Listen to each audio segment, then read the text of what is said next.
So you realize that the world is never going to give you complete satisfaction, and you decide, I want total satisfaction. In that desire, you seek to understand what it means to be dissatisfied and what it means to be satisfied. And you realize that everything that you seek, you'll find it, you'll be relieved for some time, and that relief will pass, and then you begin again. And thus begins the spiritual path to find total fulfillment in this very moment. In order to gain that fulfillment and to gain the understanding of the importance of that fulfillment requires some effort. And because you're devoted to a higher purpose, that very effort will evolve spontaneously through working with the understanding that there's more going on than meets the eye, trying to develop a level of detachment and a level of purity to gain a clear vision to know what's really going on. In order to do this, we can use a tool called meditation. We've all heard of meditation. In order to meditate properly, we have to know the instrument, which is our mind, the goal, which is freedom from the suffering, the seeking of happiness and the avoidance of unhappiness, which our mind is constantly running through, and how this process is going to evolve.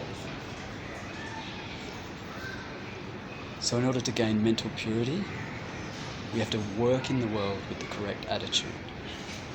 We can't be practicing in the morning, yelling at everyone all day, and trying to gain some calm in our meditation before we go to bed.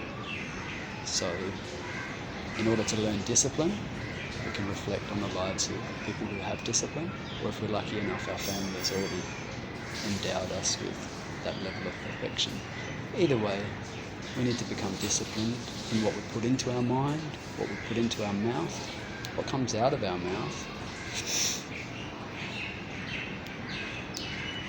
and our thinking. So we start with the grossest level of the senses and the body, and when that's quite clean, through working with the correct attitude, then we begin to work on the mind. Now, working with the mind is for the purpose of understanding our real nature. We do this by practicing meditation in different ways. We can relax our mind by watching the breath and letting go of unwanted things. So we can relax, we can concentrate, we can use an object to concentrate on, like a sound or a picture. We can also expand the mind, so we can imagine that we're much larger than ourselves, even as big as the universe, so that we can gain expansiveness, relaxation, and concentration, with the purpose of becoming calm enough and subtle enough to perceive deeper truths. So the goal of this type of meditation is to gain a level of purity and constancy in our knowing that the world can never give total satisfaction, and that there is a place inside of me that is already totally satisfied, completely full, and never lacking. So that would be detachment from the world and its temporary objects, and attachment to the possibility of total fulfillment, which the masters call moksha or freedom, however you'd like to term it.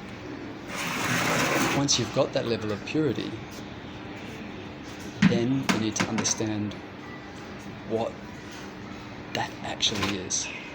What is involved in knowing yourself? In order to know yourself, you have to know what is not yourself. So there's many ways to see that, and you can listen to many people have a perspective on that. Anyone that knows themselves can express their version of what they are and what this reality is. So the reality would be God. That's one name for it. If you know the reality, you know yourself. If you know yourself, you know the reality, because there's really no difference. And I'm going to use a Mahavakyam Tattvamasi in order to explain this theory from the Rama Gita. So this Tattvamasi, Tat stands for Ishvara, like the totality. God is the totality. So that would be Paramatma. Param being the adjective, and Atma is what comes with the adjective. Tvam is the Jivatma. So Jiva is the adjective. Atma is what comes with that adjective. Now I'll go into the layers of Jiva, which is the individual soul, or the individual body. The human being is a Jiva. Now if you look at a human being, there's a body, which is one level of existence. There's a mind and a subtle level of existence. The body we see, the mind we can't see. It's at one more subtle. And then we sleep as well. So the third level of existence is what is sleeping that will wake again. So that is the collection of mental habits and physical habits that are dormant at a period in time. Now the scriptures say that rebirth occurs through these dormant natures of the jiva. I'm not going to go into that. However, those seeds exist while you sleep at night. So that's 3 levels of the human characteristics. When you look at the 4th level, it comes into the play of consciousness. So at the 4th level, what we see is conscious. When we see a person, we know that that mind is conscious, that that body is conscious. So in order for a body and mind structure to be conscious, consciousness must be there. Now,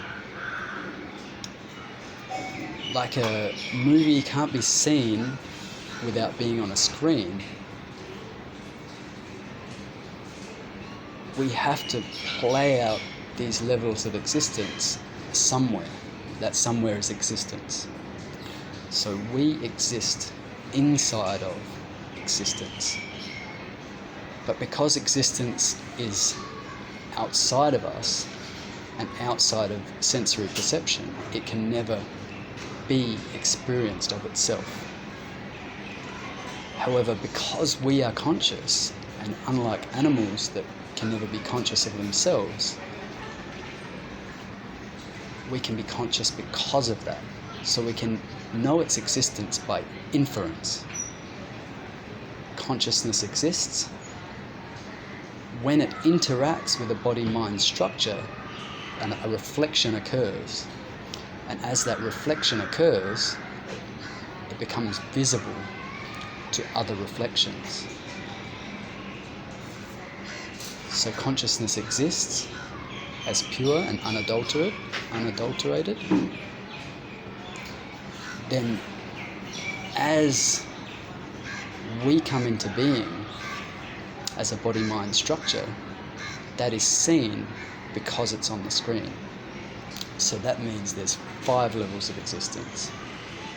There's the physical structure, the subtle structure, the seed formations, and the reflection. And the reflection, it's because of the reflection that all of these things are conscious. You know? When there's a dead body, the reflection is gone from the mind. It's still there in the body, not for long. The body will merge in the body of the universe. The mind, at the point of death, has merged in the universal mind, because energy keeps moving and the reflection is not there. We cannot see a living mind in a dead body. However, scriptures say that if the seeds are there, then that existence of a jivatma will have to come back to understand the cause of the seeds which give growth to the karmic patterns, the desires, likes and dislikes. And only through understanding exactly the nature of who you are can you totally extinguish the ignorance that causes these seeds to be at play in your life. In order to extinguish the seeds, we have to know ourselves. Now, we've used meditation to purify our mind to get these facts. Okay, so the greater reality has the same 5 aspects. Physical universe, the subtle universe that's at play, that's causing Dharma, causing all of the animals to act within the rules of Dharma. The seeds of future karma in the universe, because there's more things to come and more events to play out. And also the reflection, the fact that everything in the universe is conscious. And everything's ignorant. Nothing is conscious of itself like we are. They all play out through the natural drama, through instincts.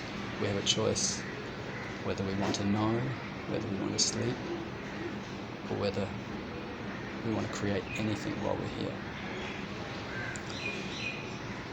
So we see it through the reflection, and a reflection only exists because of the object which it reflects, which means we can never see beyond the reflection because our very eyes are part of the reflection.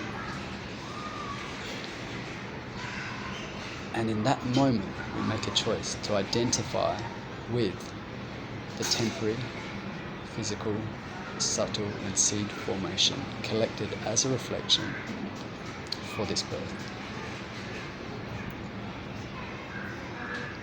In order to understand that, we practice meditation, we live a good life, and we take in that knowledge. So that knowledge is jnana, is atmanya. And when we hear that knowledge, we begun the process from karma yoga, the physical, of purifying the body through karma yoga, purifying the mind through upasana yoga, which I just explained with the 4 types of meditation. And now we want to move into jnana yoga, which is a process of listening, repetitive listening to tattvamasi. You are that, you're not what you think you are. You may only be able to perceive what you think you are, but the reality is much beyond what your level of perception can ever imagine. And when we hear different versions of this, especially in a systematic format, then all of the neural networks which imagine reality to be in a particular way get upgraded, bit by bit, one by one. If we need the earlier stages of meditation, we can go back to them so that we can really be running on a, full power, We don't need to be going excessive, but we need to be focused, calm and clear, so that every time we get a bit of knowledge, it can remind us of what the truth is. And the truth is that we are complete. You are complete right now. You are full right now. Everything you ever dreamed of seeking can be found inside of you. It cannot be found inside an idea, because an idea will perish. The truth can only be shared by someone who's already experienced it. And that's why people study this for lifetimes. People come and they share this knowledge, and it's said that the Vedas existed since creation began. It was taught since time immemorial and passed down in different ways through the tradition, verbally, now online, so that we can remind ourselves that our very nature is limitless peace, total freedom, and total satisfaction.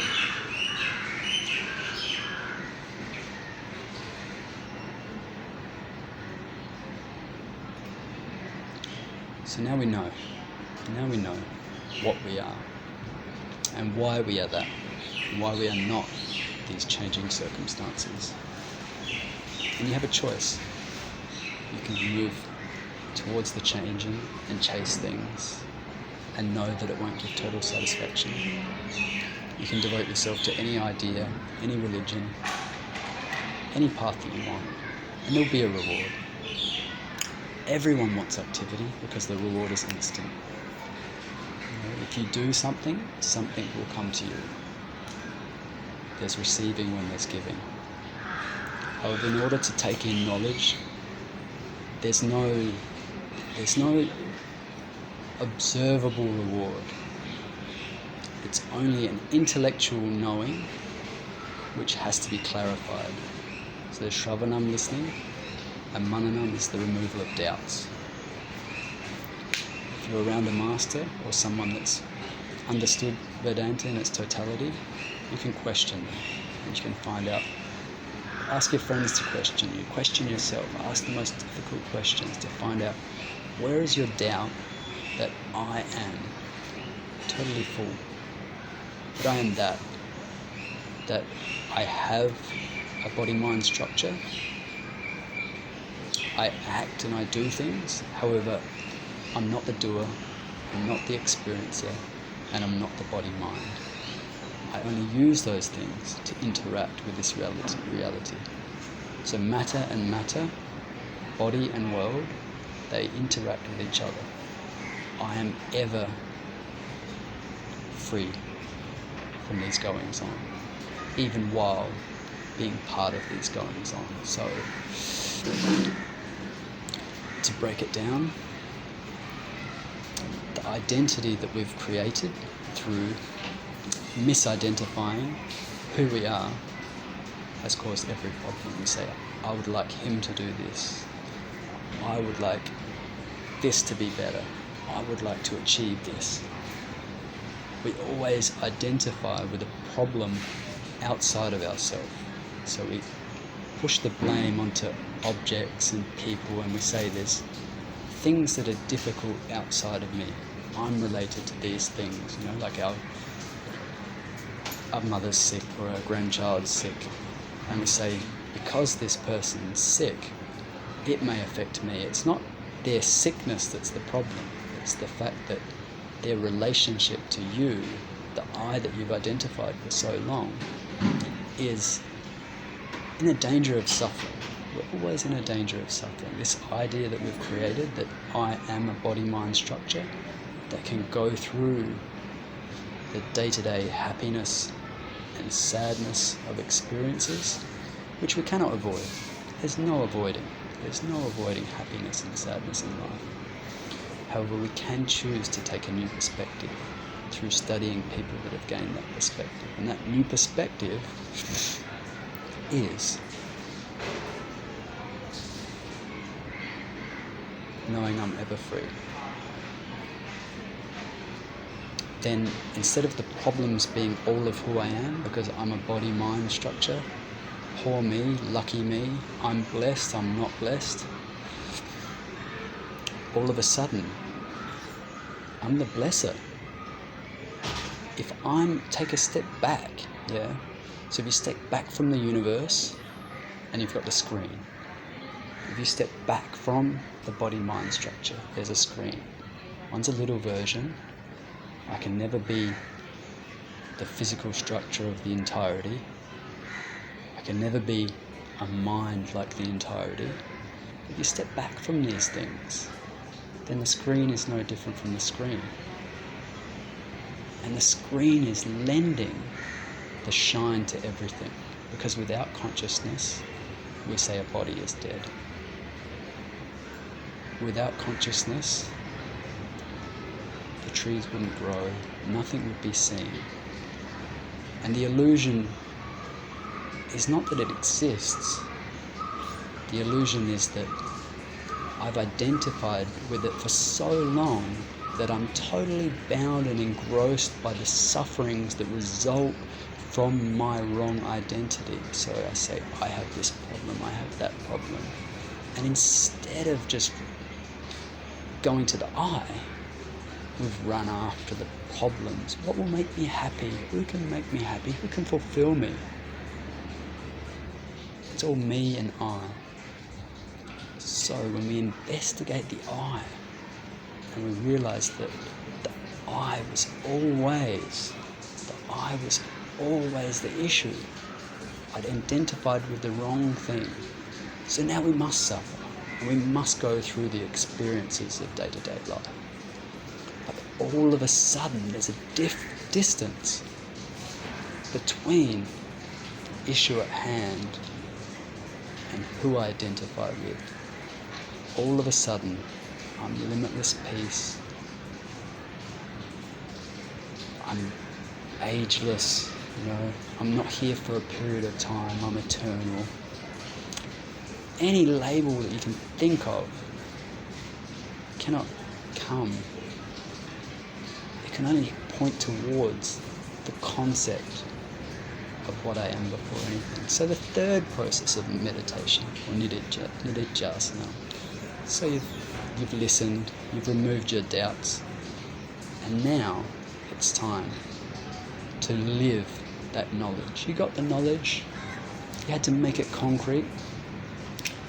In order to live it, you can use meditation again, because the purification processes are required to understand. To remove your doubts, you need to stay pure, but if you act too much, you'll get entangled again and you won't have time to fully integrate the knowledge. People take sannyas if they want, more time for this. However, it's not required. You just need to be focused on what you really want. And if what you really want is to integrate this knowledge, you practice nididhyasana. You can use meditation here. So what you'd use in your meditation here would be the attributes of the limitless. Now all the attributes are non-perceivable. So you cannot perceive eternity, you cannot perceive total completeness, but you can head that direction. So if you're feeling incomplete, you can remember your completeness. Everyone's heard of manifesting tools, so now we're going to manifest even though what we are is attributeless and beyond everything. We're going to use our mind to remember as close as we possibly can to those attributes. So incompleteness, we'll meditate on completeness. I'm totally complete. I'm full. I am fullness itself. If we're scared of death, I'm eternal. I'm eternally free. If we're feeling trapped, freedom. I'm eternally free. Noise is bothering us. I'm eternally silent. I'm eternally still. Silence is bothering us. There's nothing beyond me. There's nothing that can affect me because nothing ever touches me. Only when matter interacts with a situation can a situation come to be, as a reflection of what my purity is and a reflection of what God's purity is. And without the senses, we wouldn't have an opportunity to perceive this. While we identify with this limited structure, we create more desires for more and more limited things, which take us away from our completeness. We can go on doing that forever and ever. And that's a choice that we all make. To undo that choice is to gain the knowledge. To gain the knowledge, we need to remove our ignorance. Now, ignorance can only be removed by knowledge. We can't meditate, we can't do our mantra, because action plus action equals more action or result. What we are, our essential nature cannot be found by doing. It's what we are. We can study to remember and remove those ideas that we'd added to who we were from the beginning of time, or from when we were born. As we agreed to this cycle of identification as a community, as a family, and propagated this way of thinking. And the people that evolved their thinking blessed us by reminding us of who we are, a way of perceiving the world which grants total freedom. And then the Shastras and the Vedas, which have been passed down from time immemorial, say that through years and years of time spent remembering by studying, you can study this knowledge. Nididjasanam is associating with the truth. So you can study, you can listen, you can talk about it with your friends. You can meditate on aspects of it. All of these ways will help to integrate the knowledge so that it can shine in every cell of your being. And as it begins to shine in every cell of your being, you'll gain the freedom. And the Vedas say that if you gain that freedom, those seeds that exist in your sleep state, or they say between births, those seeds, just like the seed of a tree, if that seed is burnt, there's nothing to grow. The seeds are your desires. I want this, I want that. When you're complete, desire cannot arise. You may have preferences for so many things, but binding desires cannot come, because you know the nature of being bound. The nature of being bound is that I'm limited and I require something to fulfill me. And now nothing can make you happy. I am happy and I have everything I need. And I lend through the larger version of me, the Atma.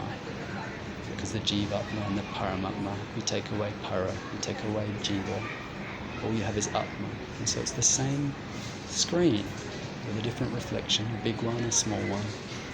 You know, an avatar remembers many births.